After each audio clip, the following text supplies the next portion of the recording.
our little talk about voice design. Today, I'm joined by Nick, who will be co-presenting, and the two of us will be talking about voice design from both the voice system design side as well as the user-facing user interaction side. And I will kick it off with the user interaction design. So a little intro about who I am. I'm a product designer. I am in the mixed reality side, um, more specifically the research and design. So we are, as a team, we look into a lot of the future vision projects, setting the future of what mixed reality is going to be like. And lately, it's been definitely a lot of conversations about AI and how it really incorporates and enables a lot of the experiences that we've collectively been thinking about for many years now in mixed reality. So if we from the voice interaction side, let's take a step back first. If we think about communication between human to human, it's extremely effortless. It's multimodal, natural, it's multidirectional. All of these things really come to us so intuitively and so naturally without us really thinking about it. And if we were to break communication down a little bit further, we can think about the verbal communication that's taking place, including all of its intricacies like turn taking and tone, all the way to nonverbal communication, such as like body language or gestures, what I'm doing with my hands right now. And then also the context understanding portion, the context of the previous history of conversation or the spatial context. All of that is working synchronized and harmoniously so that it becomes a very fluid and natural type of communication. But if we were to break it down into how we want to be using that in a human to system type of relationship, then we really there are many different benefits that really come out of that type of interaction. First, it's more natural and it's more human. It's more natural and intuitive for us to be speaking than to be clicking. Clicking is a learned model, learned behavior by the computer. And we're really shaping what we want to be doing to what the computer can be doing. And that's definitely not the direction that we want to be taking for voice. Voice is more natural. It's also even more efficient. It's much faster for us to be saying what we want to be doing than to click multiple options and menus. Third, because it's hands-free and eyes-free, the nature of that allows users to really stay in the flow of what they were doing, enabling multitasking. And most importantly, it improves accessibility. It enables people with either situational or permanent disability to be able to interact with and use the system without any visual interface. However, historically, the voice interaction experiences have been riddled with pain points. So I won't really go into details of this, but it all comes down to the fact that because of the limitations of the technology itself, there have been all of these uh, pain points in the user flows. One of the notable ones here is that it's really difficult to understand when the system is understanding correctly what you're trying to say. And if it is thinking, what is it doing? There are really limited cues and feedbacks that help users understand where they are in this invisible system. So what this really amounts to, in my observation, is that we've learned rigid voice interaction literacy over time. We've had to adapt our own behaviors, just like clicking, and use our voices to the equivalent of clicking, which is not natural. And even then, it wasn't really reliable. It wasn't really great. It wasn't fun. But generally, the flow that we have learned to follow is this linear flow of invocation where you first say, hey Siri, or hey Copilot, or hey whatever, and then go into the command and response, which is the main chunk or beef of the experience of why you're interacting with the system, and then to exit that flow. But even in this limited a linear experience, it's been very rigid and lots of misunderstandings, pain points. And so, what AI really brings us, this new wave of technology, is enabling us to do is move on from a rigid structure of scripting into a more of a prompting where we can curate what the conversation flow should feel like more so than what the words exactly are. And so to me, this begs the question of on a larger scale, what does it mean to be smarter now about how we approach voice design? And I think that it means to be creating experiences that enable computers to communicate more like humans, and most importantly, not the other way around. And I think that AI is really allowing us now with the natural language processing, um, as well as any other technology that is probably being developed today, because it's changing so fast. Uh, our ability to make it feel more human in its interaction. And so what I want to present today is quick 8 design principles I've been practicing and starting to think more about like as I've been approaching voice interaction in mixed reality side and share with you if that's relevant in your own products and services. So first is to be designing for privacy and security. Privacy and security has historically been a huge pain point, but will continue to be so, especially as the AI capabilities grow larger. Making sure that users have a sense of control in their own personal data, and we also respect that data is key. And so here are a couple ways you might want to consider doing that in your own experience. First, to provide the right level of indication that the users need. Is the system listening to me? Is it not?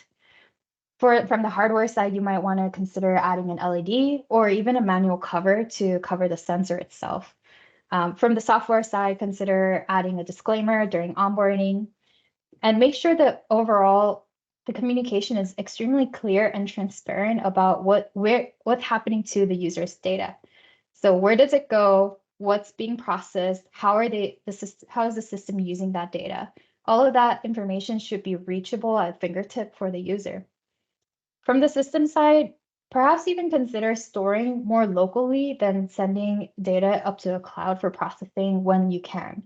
Limit the amount of time that the data is stored, and even consider anonymizing the data, the voice data, so that the user's identity is respected. And furthermore, if you'd like to consider even adding user authentication for further layer of data privacy, then that would also help enable more privacy and security in the flow. And when you're doing the design process and thinking through different scenarios that users might want to be using for their voices in, consider if it's a public space or a private space, what that context is, because you might not be wanting to say your password out loud, but it's okay if you might be in public and private. Second, use the context of where the user is, what time of the day, or the previous interactions to build a depth of context awareness in the interaction between the user and the system. And from our side, we've been thinking about this in 2 different ways. One, capturing intentional data. This is really data that's being captured willingly and upon the user's initiation, such as taking pictures or videos, users searching something online. All of those data are indicators of what that context the user is in, it looks like, and how that information could be fed to provide smarter suggestions for the user at the end of the day. And then on the flip side, there's also ambient data that might be helpful. This data could be either time, location, or activity, or even summary of the transcript of audio. That data could also be used to make the system more aware of where the user is, what the user's thinking, what are they like, so that the interaction between the system and the user can be less demanding for the user. The user wouldn't have to be more explicit about what they are looking for. The context understanding will help the system understand what the user is talking about. Third, consider designing for multimodality. At the end of the day, the voice is not always the optimal choice for interactions, certain types of interactions. So making sure that users can seamlessly switch from one modality to another is really key. And in that, you could consider maybe thinking about touch or gestures or even visuals to create a richer end-to-end user experience. And this one might seem really easy and obvious, but it's quite difficult to get. Don't overwhelm the user with the amount of information that the system is providing. The right level of information really depends on what information the user is seeking. However, all in all, what the AI should be doing is filtering, finding, and presenting the best simplified information to the user, because the audio channel is quite limited in what the users can tolerate and want to be hearing. And so making sure that the AI does the job to filter and find the highlights is most important. In addition, provide the ability to opt in for the users to opt in to learn more. So at this moment, you could start thinking about different modalities like visual, where it might be easier for the users to digest larger quantity of information versus hearing. And all throughout the interaction, um, make sure to give users control of the nature of that interaction. If the system voice starts reading out a novel as a response to my simple question, it is the most infuriating thing if I can't get that voice to shut up. So if you could ask, you could tell the system to mute or interrupt, they can just interrupt naturally by just speaking over it. If they can ask to pause, stop, adjust the speed, all of these are essential in giving back the control to the user. Naturally, between human to human, we would just do this without thinking. We wouldn't say mute or stop. We would just read non-verbal body language to really understand and when to interject. But because that is missing, it's important to give that control back via these types of buttons at the bottom that I showed. And all in all, make sure to provide ample feedback.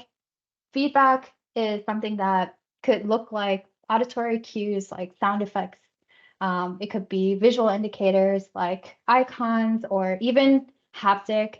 All of those feedbacks are crucial in helping users understand where they are in the flow. So if the system understood and registered what they were saying, if the system is currently thinking or finding information, if it's in an error state, all of that state feedback is extremely important in helping build trust and confidence over time.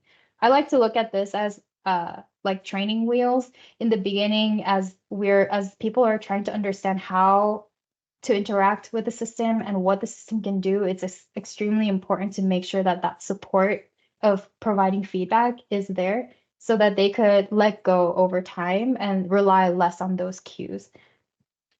And lastly, two things, one way or another, there will be moments where there will be errors, whether it is because the system just cannot understand and do what the user is asking it to do, or if it's because there was a misunderstanding. Either way, there needs to be a deliberate, a graceful, like preventive and post error handling methods.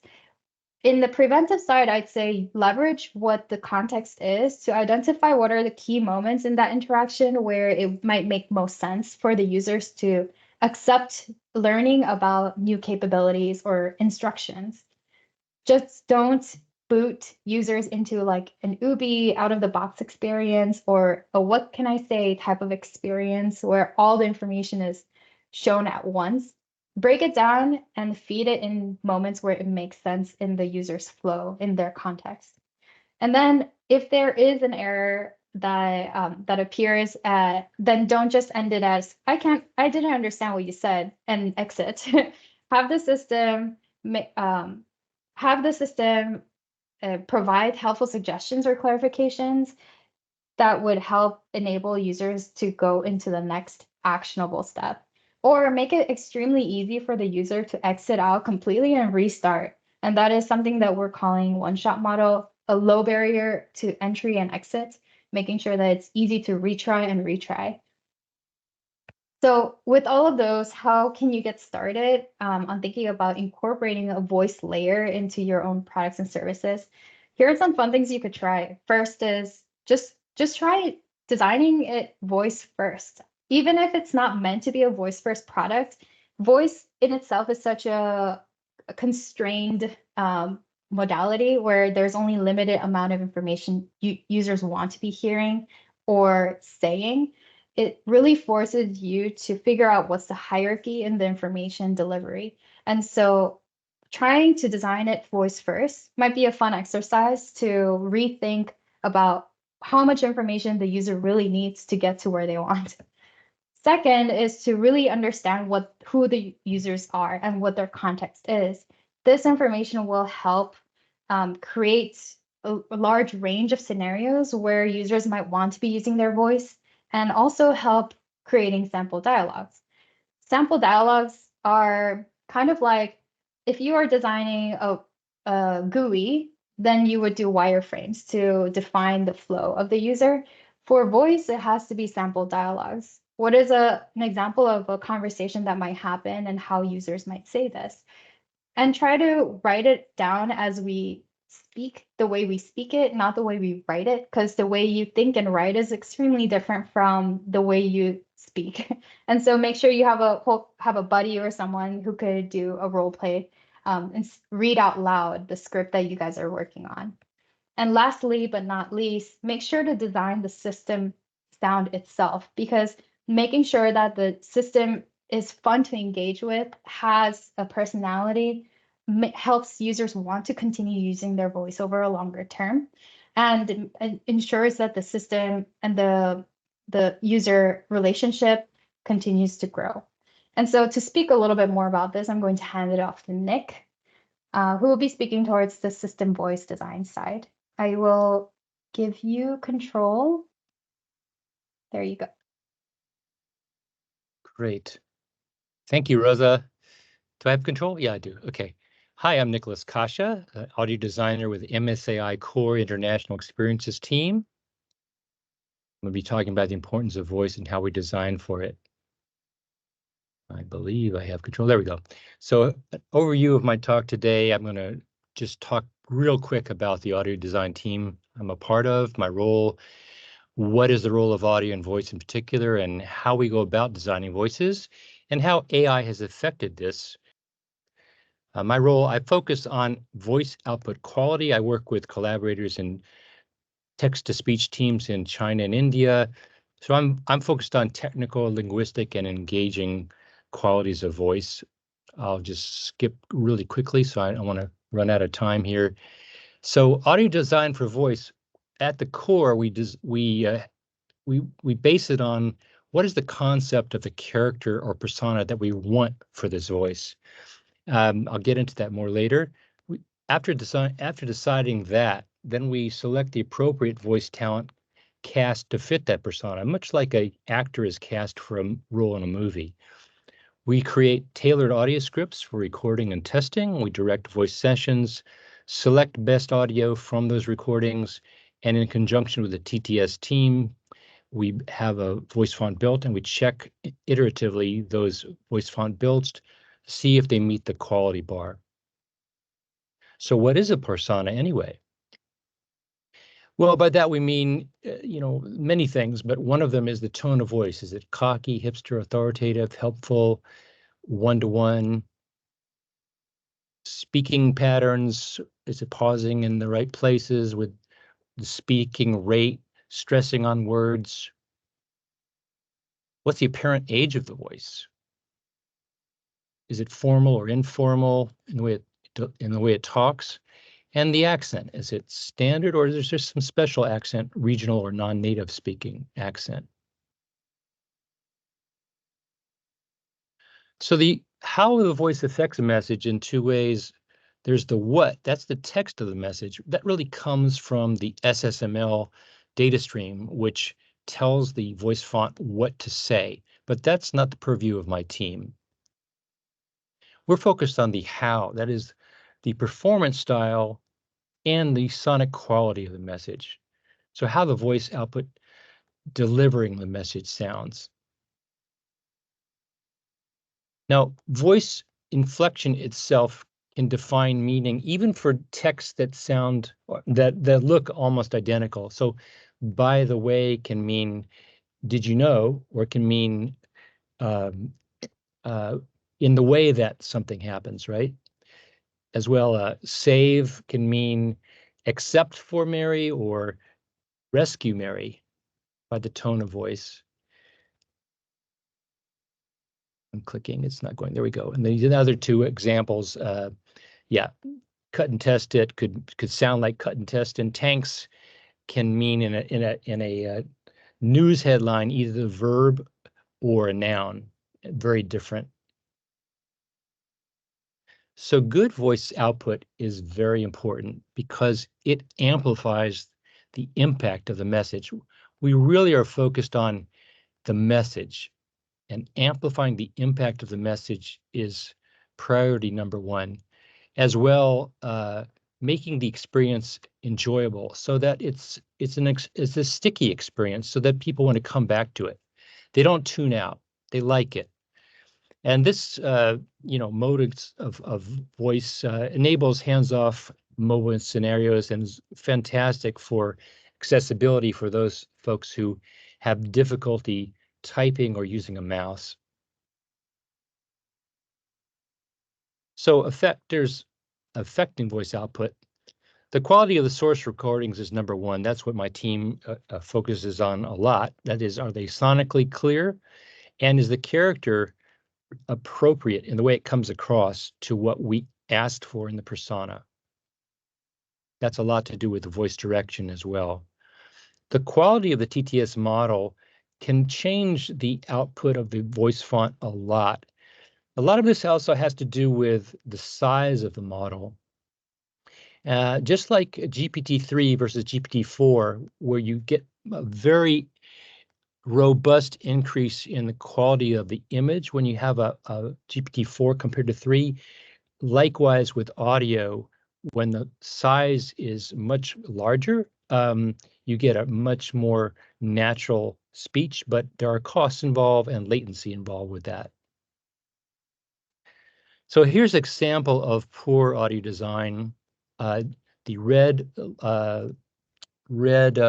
words are where the stress was overly done, and then there are pauses in odd places. The impact of this is, the message loses importance because it sort of is just people are distracted by the way it's said, and it grows tiresome.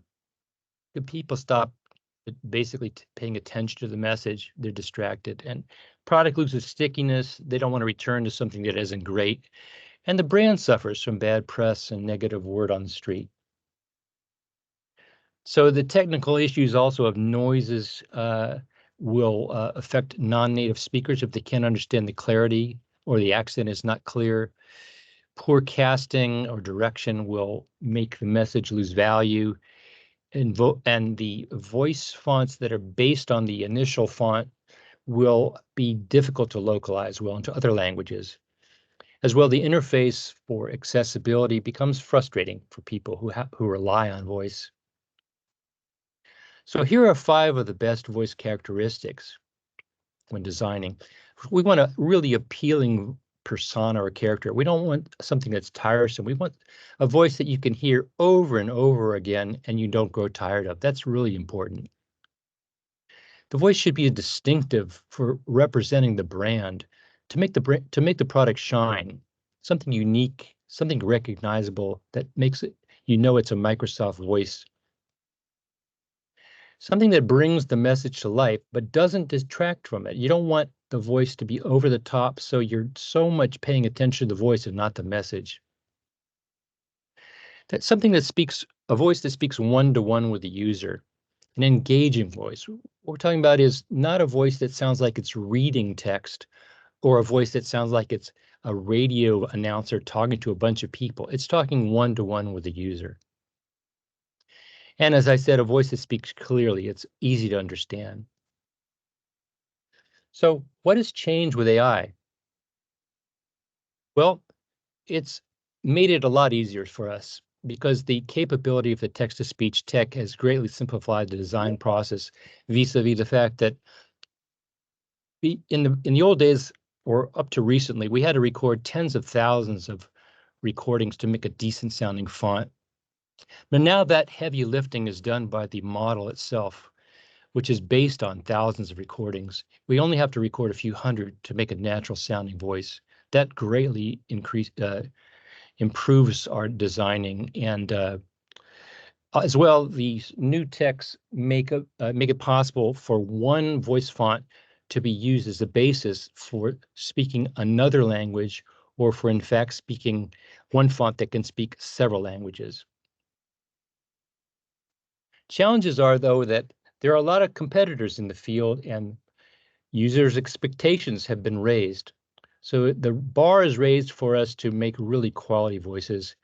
As well, we have to design for open-ended scenarios where in the past we knew what the voice was going to say.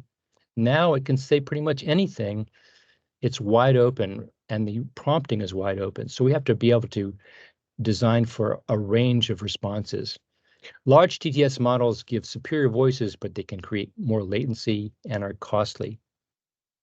So our takeaways for this talk are: don't take voices for granted. They really impact the message and increase product stickiness. And just like a good movie soundtrack, they're best when you don't notice it. They add a lot of value when they're done right, but they're seamless. Thank you so much for listening, and we'll see you later.